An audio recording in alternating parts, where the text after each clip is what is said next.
Well, believe it or not, we've got a brand new series going for this year there, and it's called Guess Who We Are Talking To? I can tell you, it is.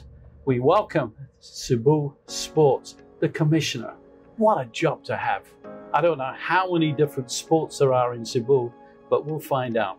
So John Pais, Commissioner, I mean, how many more hats do you wear? I'm just enjoying, because sports is really a passion of mine from when I was a little kid. Started playing basketball and I moved into tennis, became number 5 in the Philippines in junior tennis. And from then on, and of course I wrote a column in Sunstar. So sports has been part of my life since I was a child. So being the chairman of the Sports Commission now, it's really something that I'm very happy to be able to help the children and others get into sports. Sports, as you know, is really so important to society, keeps kids and others outside of doing bad things. So if we get more people into sports, especially after the pandemic, we realize how important our health is. Exactly. And sports and exercise is a But crucial I want to part. ask you, John, I mean, research has done this, and certainly the United States, big time, with all the national universities. They say a good athlete is also a good student in the educational side. What's your take on that?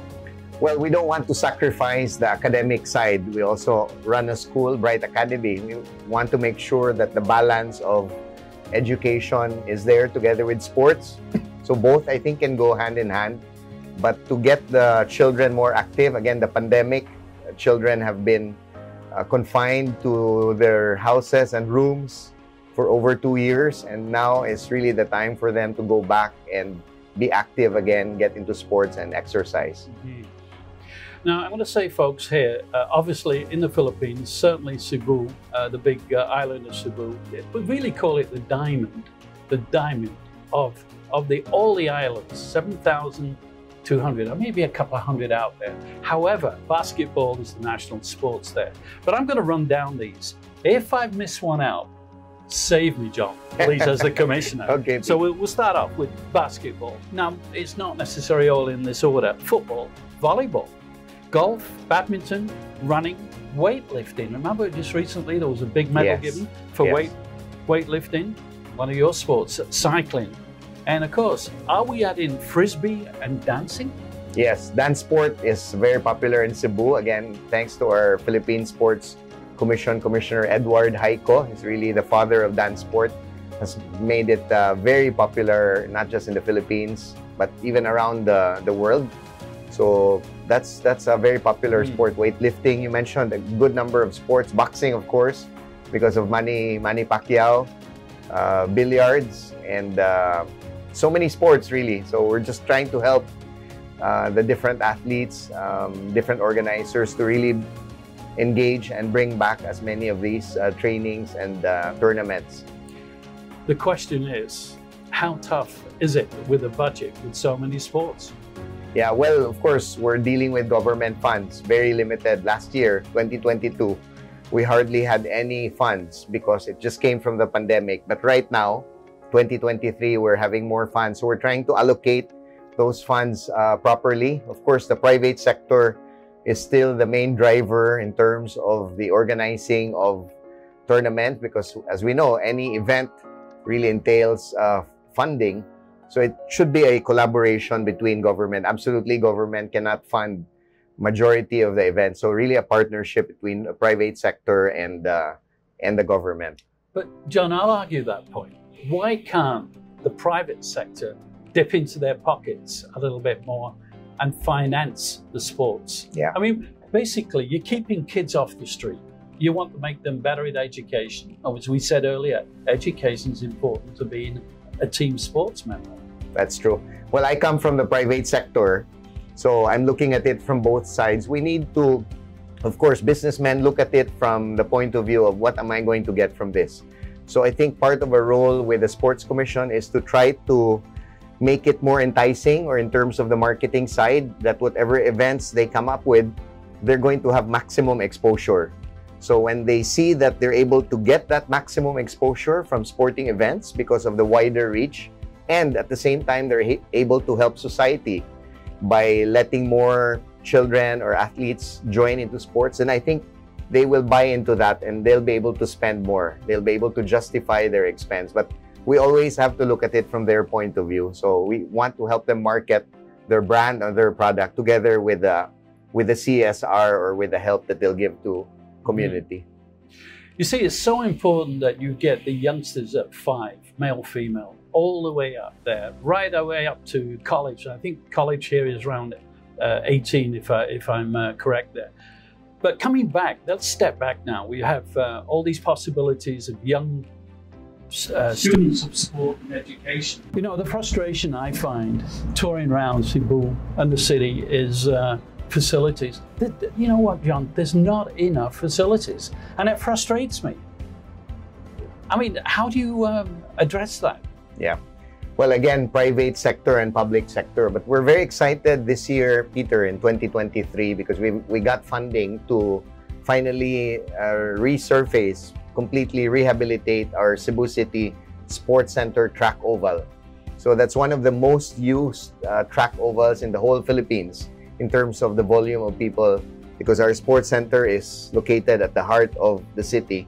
So thousands use that facility to run and jog every day. So we're finally having funding to rehabilitate that. We're going to fix the swimming pool, hopefully to international standards. The football field, we hope to completely rehabilitate. So by the end of the year, we should be able to have a new look Cebu City Sports Center, because that's our main hub. Again, we're bidding for the biggest sporting event in the country, which is called the Palarong Pambansa. We hope that Cebu will be able to host it in 2024. So because of that big goal in hosting, you know, sometimes it takes a big event for you to fix your facility. So we're trying to use that big event in 2024 in July.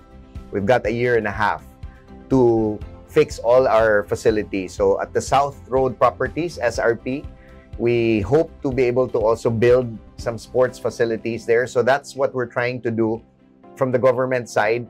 And we hope that the private sector, of course, Dynamic Herb, as we know, has built a world-class football field, multi-purpose field. So that's been very, very welcome. In 2025, we're going to have an SM Seaside Arena. It's probably going to be a 15,000-seater arena, world-class, just like the ones in Manila, in the Mall of Asia Arena. Will this be covered or open? It will be covered. So it will be of international standard. Wow. So we're looking at that 2 years from now. And with that, we'll be able to host international sporting events and, of course, concerts and all. So wow. I think the next few years, particularly with the SRP, we hope to see improvements in the facilities. Because as you said, sports cannot grow as much if you don't have the infrastructure. The facilities, 15,000. I'll call it a stadium, a brand new stadium. Yes.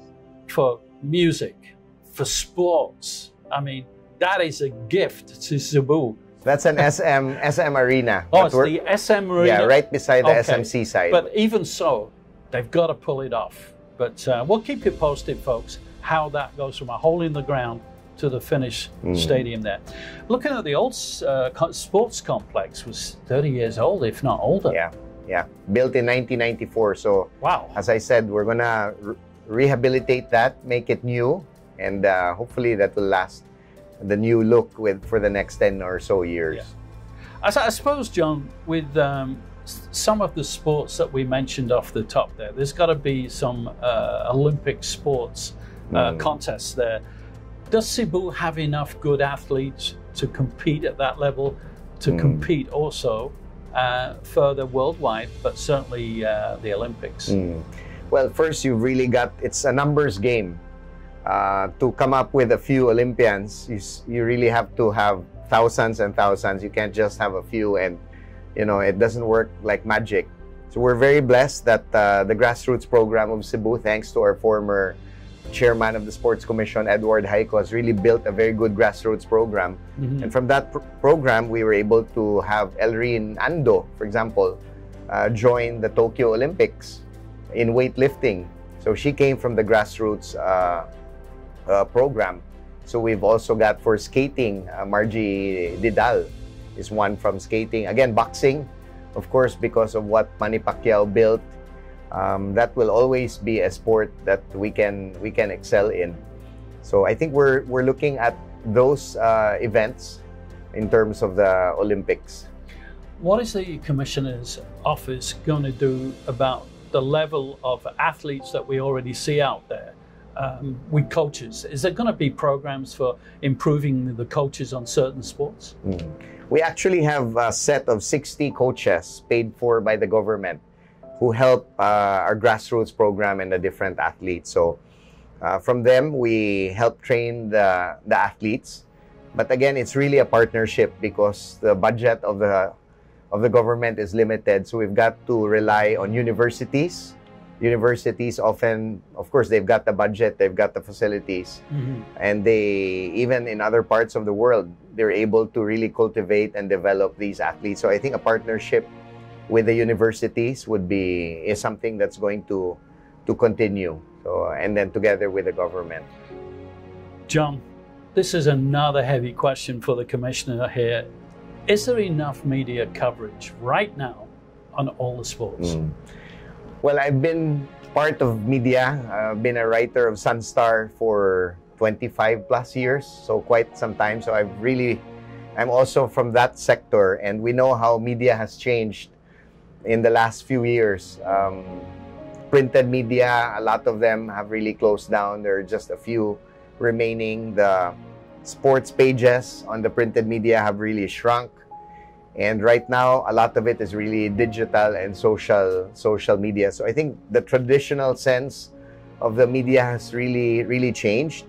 But I think what social media has done is it has really allowed almost everyone, parents, athletes, everyone, to take photos, take videos, post these. So instead of a big event, for example, many years back, 10 years back, just having a few media guys cover that particular event, whether it by radio or TV or print, and broadcast it. Right now, you've got thousands of almost everyone posting pictures and stories and all about the event. So I think that has made events more popular.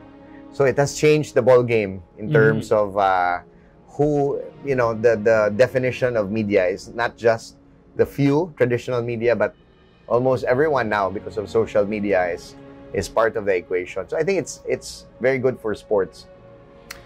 Well, there you have it. I mean, we'll be keeping close attention to all these statements that were made today, and opinions, of course. I mean, we need opinions.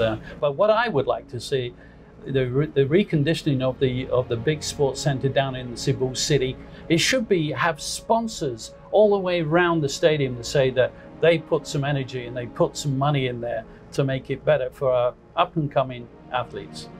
Again, we've got to thank our Sports Commissioner, John Pages. And I was going to call him Pages, but it isn't. It's John Paes, of course. I'm Pete Irvin. On our new program, Guess Who We're Talking To? Thanks for tuning in. Of course, for the love of the game. See you at the games. This has been brought to you by Sun Sport and Bad Beat Sportswear. Share, like, subscribe and ring the bell for news, interviews, breaking stories. Thanks for watching On The Ball Report.